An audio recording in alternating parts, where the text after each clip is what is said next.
महाराष्ट्र के सोलापुर जिले में बिजली समस्याओं को लेकर ग्रामीणों और किसानों का आक्रोश बढ़ता जा रहा है।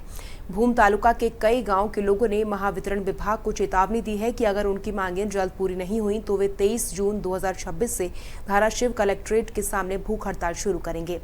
पंचायत समिति सदस्य बाला साहेब खरवड़े, क्रय विक्रय संघ के निदेशक रविंद्र पवार, ग्राम पंचायत सदस्य शाहजी सोने सहित क्षेत्र के किसानों और ग्रामीणों ने महावितरण के कार्यकारी अभियंता को एक बयान सौंपा और लंबित बिजली समस्या को हल करने की मांग की। बयान के मुताबिक गिरवली फाटा में एडीबी योजना के तहत स्वीकृत 33 केवी सब स्टेशन का काम अभी तक शुरू नहीं हुआ है। इससे पहले महावितरण की ओर से काम शुरू करने का लिखित आश्वासन दिया गया था, लेकिन उसके बाद भी कोई ठोस कार्रवाई नहीं होने से ग्रामीणों में नाराजगी है। ग्रामीणों का कहना है कि क्षेत्र में बढ़ते लोड के कारण बार बार बिजली गुल हो रही है, जिससे कृषि कार्य, जलापूर्ति और दैनिक जीवन प्रभावित हो रहा है। किसानों ने नए ट्रांसफार्मर लगाने, सिंगल फेज डीपी की मंजूरी और ओवरलोड ट्रांसफार्मर को बदलने की मांग की है।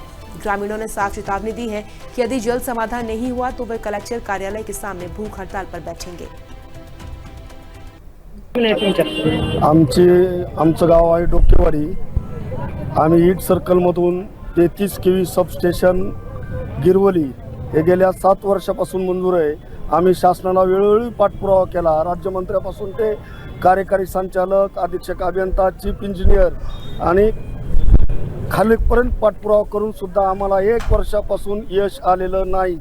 आम्ही आता गाडो मोर्चा काढून मी आमरण उपोषणाला बसणार आहे। काय मागणी आहे? 33 केवी सबस्टेशन व आम्ही जे त्यांना निवेदन दिलंय, सदस्य व लोकनेते ज्यांनी ही 33 केवीचं काम मंजूर असूनही आतापर्यंत होत नव्हतं, ते मंजूर काम का होत नाही याचा पाठपुरावा करण्यासाठी त्यांनी स्वतः माननीय देवेंद्रजी फडणवीस साहेब मुख्यमंत्री, मेघनाताई बोर्डीकर व मॅनेजिंग डायरेक्टर महाराष्ट्र राज्य विद्युत वितरण कंपनी प्रकाशगड, माननीय उपमुख्य अभियंता महाराष्ट्र राज्य विद्युत कंपनी कार्यालय लातूर, जिल्हाधिकार्यालय धाराशिव। अडचणी कमी दाबाने लाईट येते, कधी कधी जास्त दाबाने येते।